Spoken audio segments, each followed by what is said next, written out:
Very very good morning आप सभी लोगों को। और डेली करंट अफेयर्स की इस क्लास में आपका स्वागत है।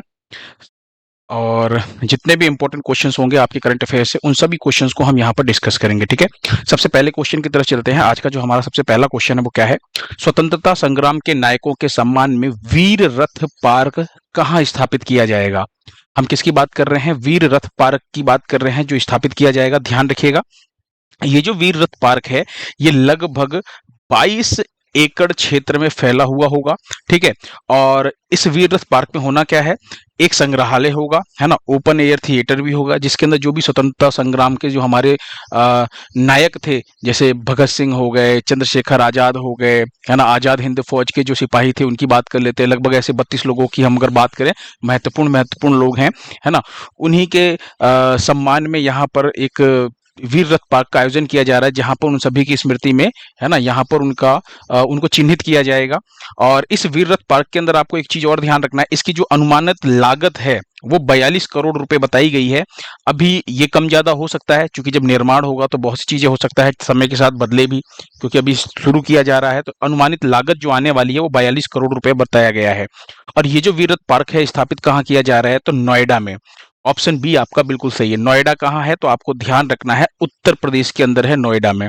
ठीक है, और एक चीज और ध्यान रखना है, ये यमुना एक्सप्रेसवे जो है ना नोएडा के अंदर, उसी के पास यहाँ पर इसकी स्थापना की जानी है। तो आपको ध्यान रखना है नोएडा। नेक्स्ट क्वेश्चन देखिए, भारत का पहला भीख मुक्त शहर कौन सा बना है?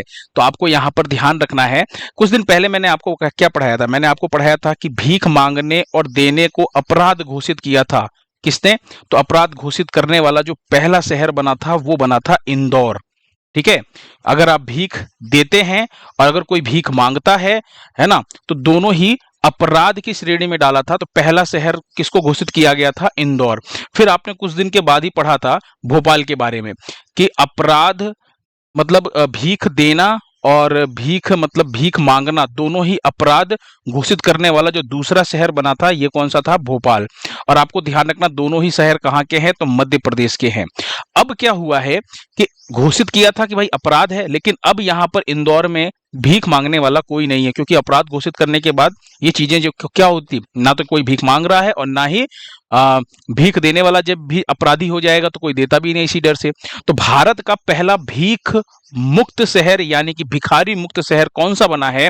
तो वो बना है आपका इंदौर। कौन बना है? इंदौर। तो ऑप्शन डी आपका सही हो जाएगा। देखिए, अपराध घोषित किया था सबसे पहले किसने? इंदौर ने। और अब भीख मुक्त शहर यानी भिखारी मुक्त शहर कौन सा हो गया है? तो इंदौर हो गया है। समझ में आया?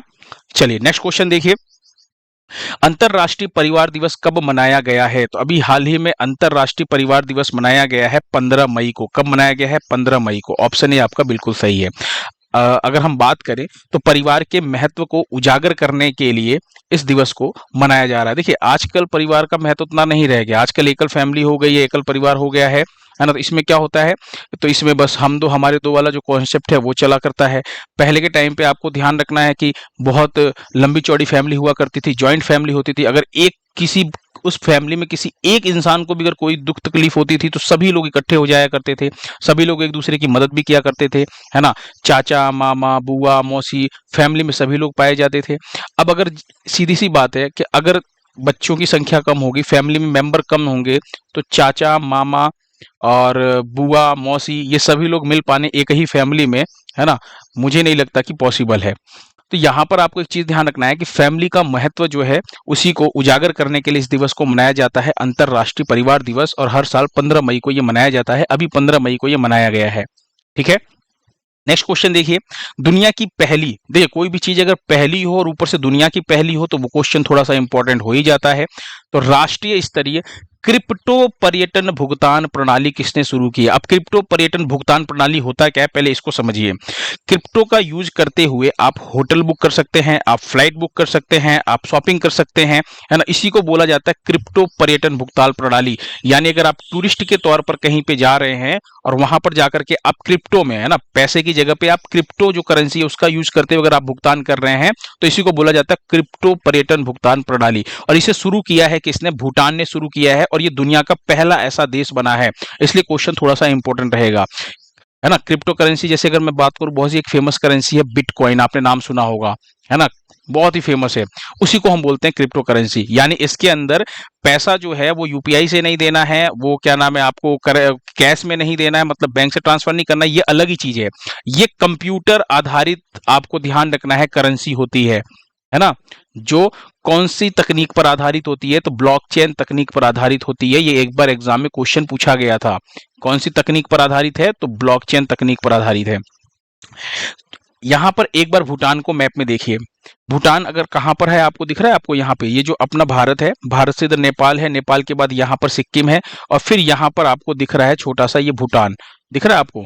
तो भूटान की राजधानी क्या है, थिम्पू भूटान की राजधानी है। भूटान में मुद्रा की बात करें तो एक तो हमारा जो भारतीय रुपया ये भी चलता है, और एक नगल ट्रम है जो भूटान का करेंसी है, ये भी चलता है, दोनों चलते हैं यहाँ पे।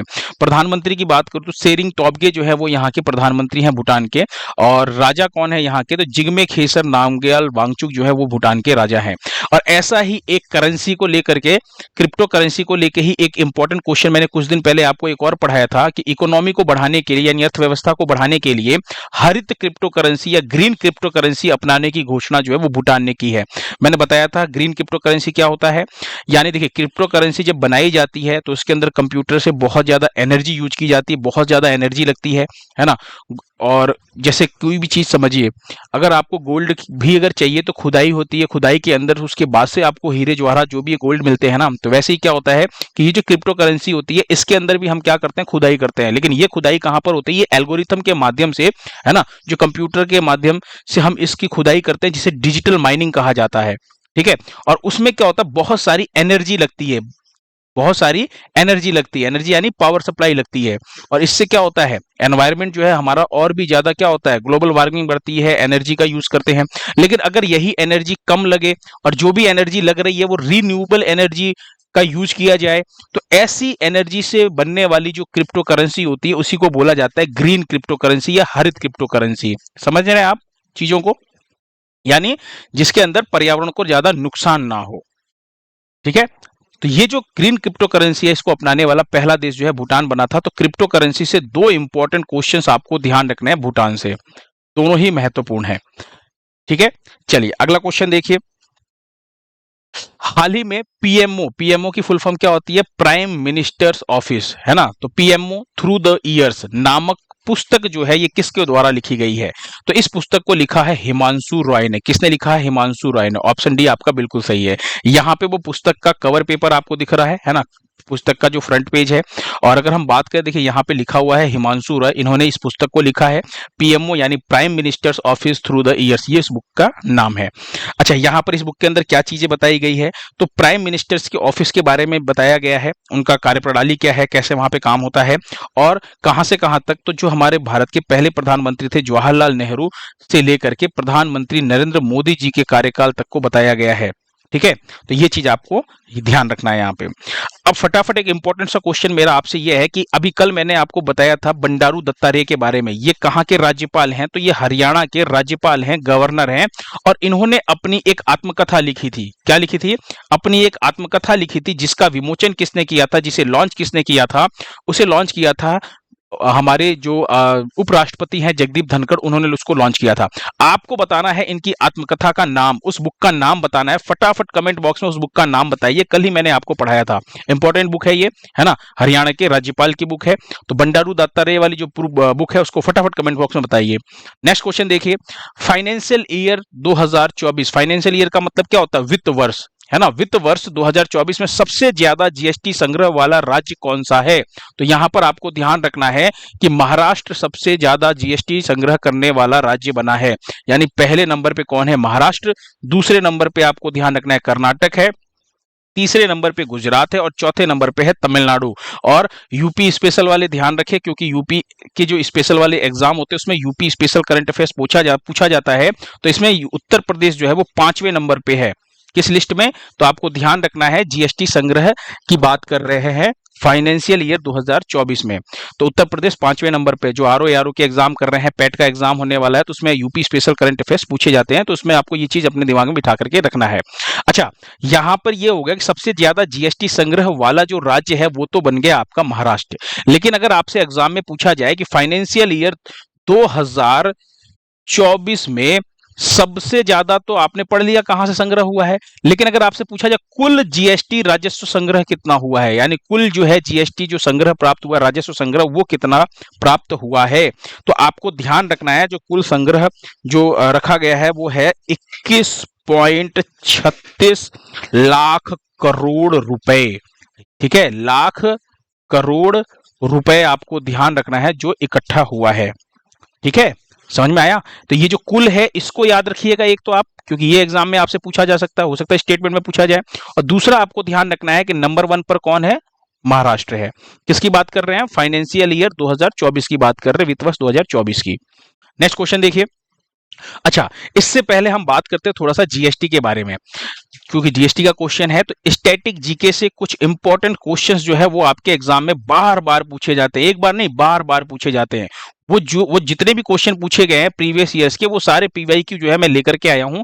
यहां पर देखिए, सबसे पहला क्वेश्चन क्या है कि ये जो जीएसटी जो पारित किया गया था ये कौन से संविधान संशोधन के तहत किया गया था, तो आपको ध्यान रखना है 122वां संविधान संशोधन, इसी के तहत जीएसटी पारित किया गया। लागू कब किया गया, तो 1 जुलाई 2017 को लागू किया गया। जीएसटी पारित करने वाला पहला राज्य कौन है, असम है। ध्यान रखिएगा, पारित करने की बात कर रहे हैं, लागू करने की नहीं। जीएसटी पारित करने वाला जो पहला राज्य है वो है असम। और जीएसटी जो है ये किस देश के मॉडल पर आधारित है, तो जो हमारा भारत का जो जीएसटी है ये कनाडा के मॉडल पर आधारित है। जीएसटी लागू करने का सुझाव ये भी कई बार पूछा गया है कि किस समिति की सिफारिश पर दिया गया था, तो आपको ध्यान रखना है विजय केलकर समिति का नाम। समझ में आया? दूसरा, जो जीएसटी पंजीकरण संख्या है इसके अंदर कितने अंक होते हैं, तो 15 अंक होते हैं। ये अभी एसएससी जेई के एग्जाम में पूछा गया था कुछ दिन पहले ही। ठीक है, एसएससी जेई के एग्जाम में ये क्वेश्चन पूछा गया था कि जीएसटी पंजीकरण संख्या में कितने अंक होते हैं, तो 15 अंक होते हैं। फिर जीएसटी की दरें आपको ध्यान रखनी, 0%, 5%, 12, 18 और 28, ये कुछ दरें हैं जीएसटी की, वो आपको ध्यान रखना है, कैटेगरी। वहीं पे बात करें तो जीएसटी परिषद का अध्यक्ष कौन होता है, तो जीएसटी परिषद का अध्यक्ष जो है वो वित्त मंत्री होता है। और वर्तमान में अध्यक्ष कौन है जीएसटी परिषद का, तो आपको ध्यान रखना है निर्मला सीतारमण का, चूंकि वित्त मंत्री कौन है अभी, निर्मला सीतारमण है, तो यही इसकी अध्यक्ष है ना। और बात करें जीएसटी लागू करने वाला पहला देश कौन सा बना था, तो जीएसटी लागू करने वाला पहला देश जो है वो फ्रांस बना था। ठीक है, तो जीएसटी से रिलेटेड कुछ इंपॉर्टेंट क्वेश्चन और पीवाईक्यू है जो आपको दिमाग में बिठाना है, बार बार पूछा जाता है। नेक्स्ट क्वेश्चन देखिए, भारत के 52वें मुख्य न्यायाधीश कौन बने हैं, ये चीज मैं आपको पहले भी पढ़ा चुका हूं जब अनाउंसमेंट किया गया था, है ना, कि बनने वाले हैं। अब ये 14 मई को बन चुके हैं, यानी 14 मई से इन्होंने कार्यकाल इनका शुरू हो चुका है। कौन है, तो आपको ध्यान रखना है भूषण राम कृष्ण गवई, जिन्हें शॉर्ट में क्या कहा जाता है, बी आर गवई कहा जाता है। शॉर्ट में इनको बी आर गवई कहा जाता है। और ये कौन से नंबर के हैं, तो ध्यान रखिएगा 52वें नंबर के चीफ जस्टिस ऑफ इंडिया हैं, सीजेआई हैं, यानी कि मुख्य न्यायाधीश हैं। अभी इसके पहले जो 13 मई को रिटायर हुए हैं वो कौन थे, तो वो 51वें नंबर के थे और उनका नाम क्या है, संजीव खन्ना। इससे पहले अगर मैं बात करूं तो 50वें नंबर के डीवाई चंद्रचूड़ थे, ये आपको ध्यान रखना है। एक बहुत ही इंपॉर्टेंट क्वेश्चन कि ये एच जे कानिया जो है, ये कई बार एग्जाम में पूछा गया है कि सुप्रीम कोर्ट के पहले जो मुख्य न्यायाधीश हैं वो कौन थे, तो आपको ध्यान रखना है एच जे कानिया, चूंकि ये एग्जाम में क्वेश्चन कई बार पूछा गया, तो ध्यान रखिएगा। बात करते हैं थोड़ा सा सुप्रीम कोर्ट के बारे में, यानी सर्वोच्च न्यायालय की बात करूं अगर मैं, तो संविधान के भाग 5 में अनुच्छेद 124 से लेकर के 147 तक इसका प्रावधान किया गया है। और प्रथम मुख्य न्यायाधीश कौन है, तो हीरालाल जे कानिया, आपको ध्यान रखना है। पहली महिला न्यायाधीश कौन है, तो ध्यान रखिएगा फातिमा बीवी। लेकिन यहां पर हम किसकी बात कर रहे हैं, पहली महिला न्यायाधीश, हम सुप्रीम कोर्ट की बात कर रहे हैं, सुप्रीम कोर्ट की, है ना। सर्वोच्च न्यायालय की पहली महिला न्यायाधीश कौन बनी है, तो फातिमा बीबी बनी है। और 2024 में इनको पद्म भूषण दिया गया है और इनका निधन भी हो गया, ये भी आपको ध्यान रखना है कि इनका निधन हो चुका है। और अभी तक मुख्य न्यायाधीश नहीं बनी है कोई भी महिला मुख्य न्यायाधीश, यानी महिला चीफ जस्टिस ऑफ इंडिया, यानी वुमेन्स की बात करें अगर हम यहां पर, तो अभी तक कोई नहीं बनी है। लेकिन आने वाले टाइम में एक लोगों के बनने की संभावना है, जस्टिस नागरत्ना। किसकी बात कर रहे हैं, जस्टिस नागरत्ना। ये बनने आगे आने वाली टाइम में, मतलब ये बनने वाली हैं, ये आगे, अभी तक कोई भी बना नहीं है लेकिन ये आगे चल करके बन जाएंगी। ठीक है, तो आपको ध्यान रखना, क्योंकि इसके अंदर सीनियरिटी के आधार पर मुख्य न्यायाधीश बनाया जाता है, कोलिज्म बना मतलब सिफारिश करती है। तो आपको ध्यान रखना ये इंपॉर्टेंट चीजें। दूसरा, सुप्रीम कोर्ट की अगर मैं बात करूं तो इसका उद्घाटन कब हुआ था, है ना? तो 28 जनवरी 1950 में इसका उद्घाटन हुआ था। और कहां पर इसकी स्थापना हुई है? तो नई दिल्ली, आपको ध्यान रखना है, दिल्ली में है सुप्रीम कोर्ट। फिर सबसे लंबा कार्यकाल मुख्य न्यायाधीश के तौर पर एग्जाम में पूछे गए क्वेश्चन है, पीवाईक्यू कर लीजिएगा, इसको कई बार पूछा गया, ये भी सब पूछे गए हैं। ये ध्यान रखिएगा, वाई वी चंद्रचूड़ का नाम, जो कि 16वें चीफ जस्टिस ऑफ इंडिया थे, और ध्यान रखिएगा ये जो डी वाई चंद्रचूड़ थे उन्हीं के पिता हैं ये। समझ में आया आपको? और इनका कार्यकाल 7 साल 4 महीना था। कितना? 7 साल 4 महीना इनका कार्यकाल था, अभी तक का सबसे लंबा कार्यकाल। और सबसे छोटा कार्यकाल पूछा जाए मुख्य न्यायाधीश के तौर पर, तो कमल नारायण सिंह का नाम आपको ध्यान रखना है ना? ये 22वें नंबर के चीफ जस्टिस ऑफ इंडिया थे, और ये मात्र 17 दिन का इनका कार्यकाल था। और ये दोनों ही क्वेश्चन एग्जाम में पूछे गए हैं एसएससी के। ठीक है, तो ये चीजें आपको ध्यान रखनी है। चलिए नेक्स्ट क्वेश्चन देखिए, अगला क्वेश्चन क्या है? अच्छा, जो ये न्यायाधीश होते हैं इनको शपथ कौन दिलाता है? पूछा गया था क्वेश्चन कि शपथ जो है वो कौन दिलाता है। तो आपको ध्यान रखना है, शपथ दिलाने का जो काम है वो कौन करता है? राष्ट्रपति करते हैं। ठीक है, शपथ कौन दिलाता है? तो राष्ट्रपति। ठीक है, ये क्वेश्चन पूछा गया था।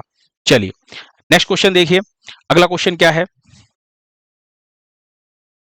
संघ लोक सेवा आयोग यूपीएससी के अध्यक्ष कौन बने? यूपीएससी की फुल फॉर्म क्या होती है? संघ लोक सेवा आयोग, या फिर यूनियन पब्लिक सर्विस कमीशन कहा जा सकता है। अभी इसके जो नए अध्यक्ष बने हैं वो बने हैं अजय कुमार। कौन बने हैं? अजय कुमार। इन्होंने किसकी जगह ली है? तो प्रीति सूदन की जगह ली है। प्रीति सूदन दूसरी महिला अध्यक्ष थी यूपीएससी की, है ना? इनका कार्यकाल पूरा हुआ है, अभी सेवानिवृत्त हुई हैं, और इनकी जगह ली है अजय कुमार जी ने। अजय कुमार और अजय सेठ दो मिलते जुलते नाम हैं, तो आपको एग्जाम में कंफ्यूजन जरूर देखने को मिलेगा, इसीलिए दोनों ऑप्शन मैंने रखे ताकि आपका कंफ्यूजन जो है वो दूर हो जाए।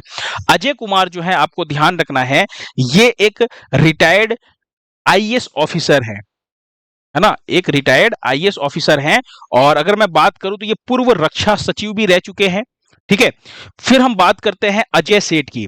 अजय सेठ की अगर मैं बात करूं तो ये भारत के वित्त सचिव है इस टाइम पे, यानी वर्तमान में भारत के क्या है? फाइनेंस सेक्रेटरी हैं, वित्त सचिव हैं।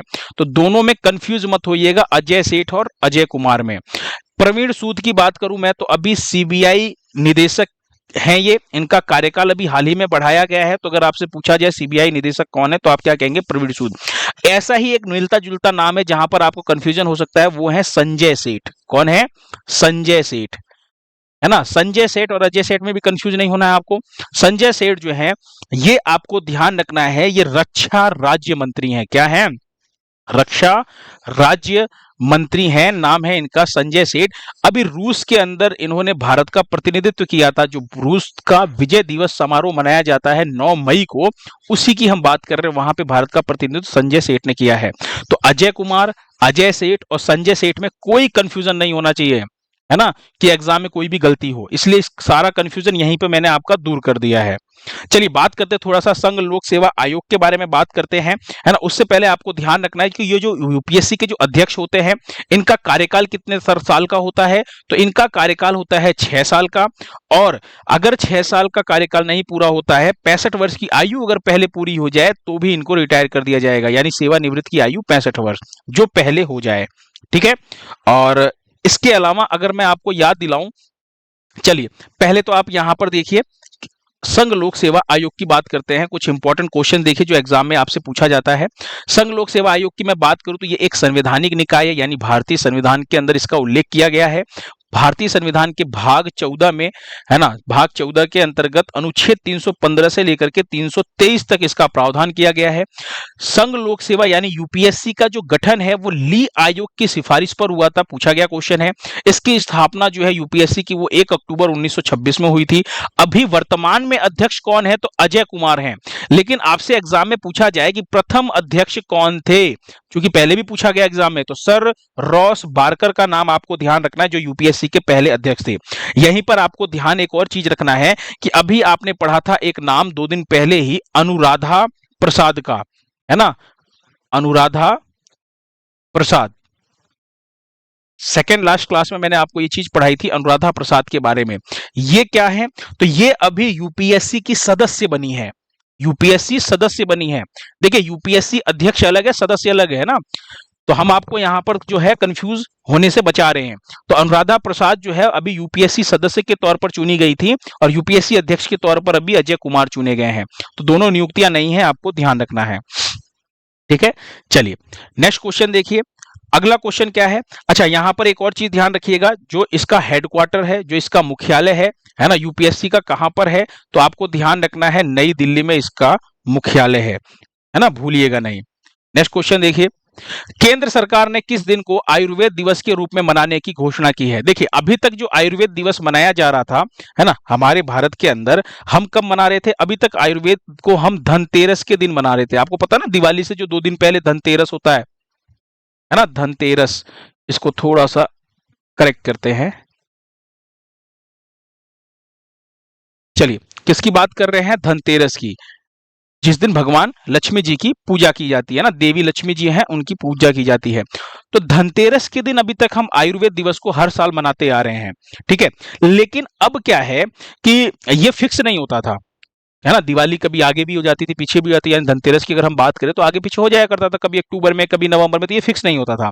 तो इसके महत्व को बताने के लिए केंद्र सरकार ने 23 सितंबर को, कब? 23 सितंबर को हर साल मनाने की घोषणा की है। ठीक है, तो आपका सही आंसर क्या हो जाएगा? 23 सितंबर। तो आयुर्वेद दिवस कब? हर साल अब 23 सितंबर को मनाया जाएगा। अच्छा, 23 सितंबर से कुछ और चीज आपको याद आ रही है? 23 सितंबर को क्या कहा जाता है?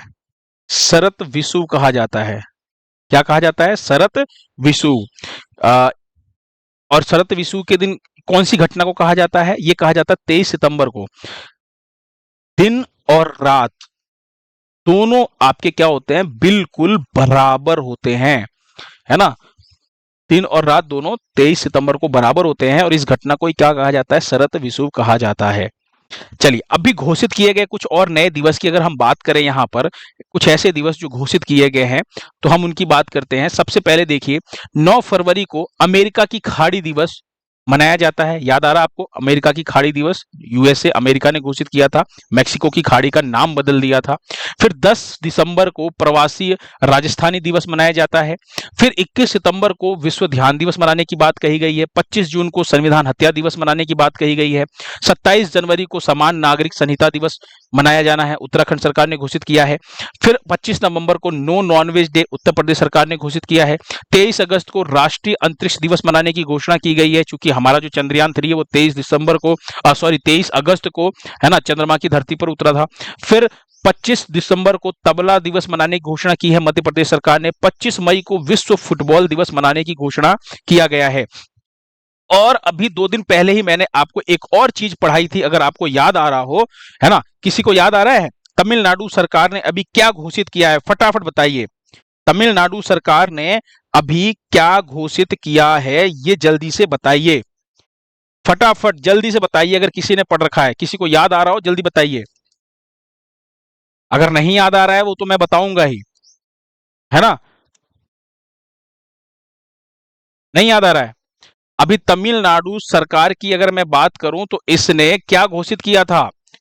अभी इसने एक दिवस घोषित किया था, और अगर हम उस दिवस की बात करें यहां पर, तो वो दिवस था व्यापारी दिवस। अब याद आया आप लोगों को उस दिवस के बारे में? व्यापारी दिवस घोषित किया है कितनी तारीख को? 5 मई को। 5 मई को व्यापारी दिवस घोषित किया है, तो ये चीज भी आपको ध्यान रखनी है। नेक्स्ट क्वेश्चन देखिए, भारत का 6वां सेमीकंडक्टर प्लांट जो है ये कहां पर स्थापित किया जाएगा? तो ये स्थापित किया जाएगा जेवर में। जेवर कहां पर है? तो आपको ध्यान रखना, उत्तर प्रदेश के अंदर है जेवर, वहां पर स्थापित किया जाएगा। और इस प्लांट की अगर मैं बात करूं तो भारत की HCL कंपनी आपको ध्यान रखना है, और ताइवान की फॉक्सकॉन कंपनी का नाम आपको ध्यान रखना है। किसका? फॉक्सकॉन।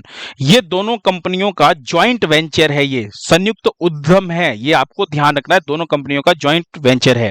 और भारत ने दिसंबर 2000 20 में नहीं, 2022 में, 20 में नहीं, 2022 के अंदर आपको ध्यान रखना, सेमीकंडक्टर मिशन जो है इसकी शुरुआत की थी, है ना। सेमीकंडक्टर का यूज कहाँ होता है बेसिकली, जैसे मोबाइल फोन हो गया, लैपटॉप, ऑटोमोबाइल सेक्टर हो गया, यहाँ पर इनका यूज किया जाता है ना। और हम बाहर से बहुत पहले इसका आयात किया करते थे, लेकिन अब हम खुद ही अपने प्लांट लगा रहे हैं, है ना। तो हम, ताकि हमारी निर्भरता जो है वो खत्म हो सके दूसरे देशों पर। जेवर एयरपोर्ट का नाम आपने सुना होगा, नोएडा में, उसी के पास स्थापित किया जा रहा है इसको, सेमीकंडक्टर प्लांट को। नेक्स्ट देखिए, हाल ही में सीसीआई बिलियर्ड्स चैंपियनशिप 2025 जो है इसे कौन जीता है? तो इसे जीता है पंकज आडवाणी ने, और पंकज आडवाणी ने ध्रुव सितवाला को हराया है, कितने पॉइंट से? तो 5-2 से हरा करके ये खिताब अपने नाम किया है। और पंकज आडवाणी की बात करूं तो तीसरी बार इन्होंने इस खिताब को जीता है।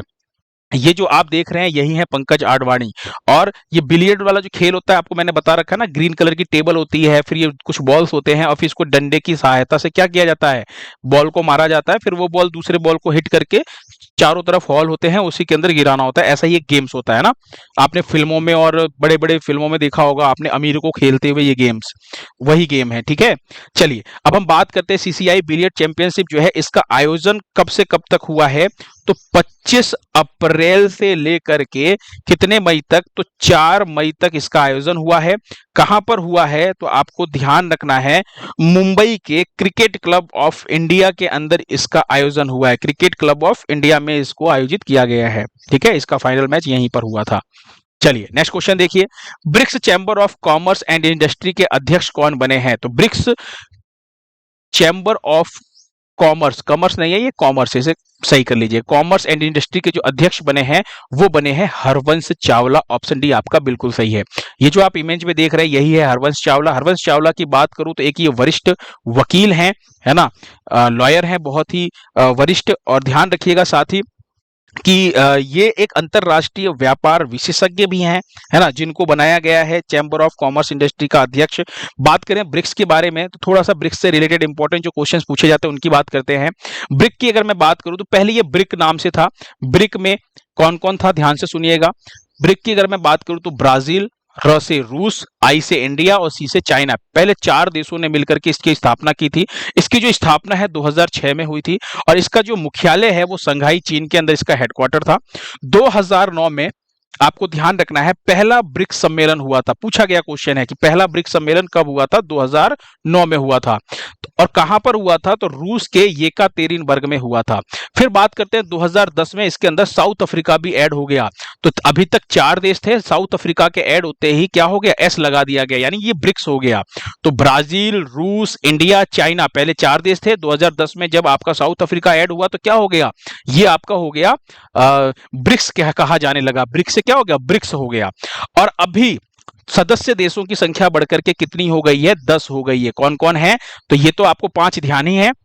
इसके अलावा दक्षिण अफ्रीका, मिस्र, इथोपिया, ईरान, इंडोनेशिया और यूएई, ये अभी और सदस्य देश जो है बढ़कर के आपको ध्यान रखने हैं। तो ये इसके कुल सदस्य देश हैं। समझ में आया? फिर बात करते हैं यहां पर 16वां ब्रिक्स समिट जो है ये कब हुआ था? तो 16वां ब्रिक्स समिट 2024 में हुआ था। कहां पर? रूस के कजान में हुआ था। और 17वां ब्रिक्स समिट 2025 में जो है ये कहां पर? तो ये ब्राजील में हो रहा है। तो आपको दोनों ध्यान रखना है ना। जो ब्रिक्स शिखर सम्मेलन या फिर अब शॉर्ट में कहिए ब्रिक्स समिट, तो 2025 में ब्रिक्स समिट जो है ये ब्राजील में, और कौन सा संस्करण है? 17वां, दोनों ध्यान रखिएगा। नेक्स्ट क्वेश्चन देखिए। अच्छा, लास्ट टाइम पे मैंने आपसे पूछा था वायु प्रदूषण को कम करने के लिए दिल्ली सरकार ने किसके सहयोग से क्लाउड सीडिंग की घोषणा की है? तो आपको ध्यान रखना है कानपुर से। किसके सहयोग से? कानपुर के सहयोग से। क्लाउड सीडिंग मैंने बहुत अच्छे से समझाया था, आप लोग लास्ट क्लास देखिएगा। क्लाउड सीडिंग क्या होता है? जिसके अंदर आपको ध्यान रखना है कि एरोप्लेन होती है ना, और इस एरोप्लेन के माध्यम से हम क्या करते हैं? AGI जैसे रसायनों का क्या करते हैं? छिड़काव करते हैं बादलों के ऊपर, और जो बादल होते हैं फिर ये क्या करते हैं? ये वर्षा करते हैं। ये वर्षा करते हैं तो जो नीचे के जो शहर हैं, है ना, आपको ध्यान रखना है ये जो भी इसके अंदर वायु के अंदर जो प्रदूषण वाले कण हैं वो सब वर्षा के इस पानी के साथ ही हट जाते हैं। वातावरण जो एकदम साफ हो जाता है और वायु प्रदूषण जो है कम हो जाता है। तो आपको ध्यान रखना, इसी को क्लाउड सीडिंग कहा जाता है। ठीक है, चलिए आज टुडे क्विज में हम बात करते हैं। फटाफट बताइए, टुडे क्विज के अंदर आपका जो क्वेश्चन है वो है कि देश में शतरंज पर प्रतिबंध लगाया है किसने? यानी मैं बात क्या कर रहा हूं कि शतरंज पर प्रतिबंध जो लगाया गया है वो किस देश ने अभी हाल ही में लगाया है? फटाफट कमेंट बॉक्स में आंसर दीजिए। शतरंज यानी चेस की बात कर रहे हैं।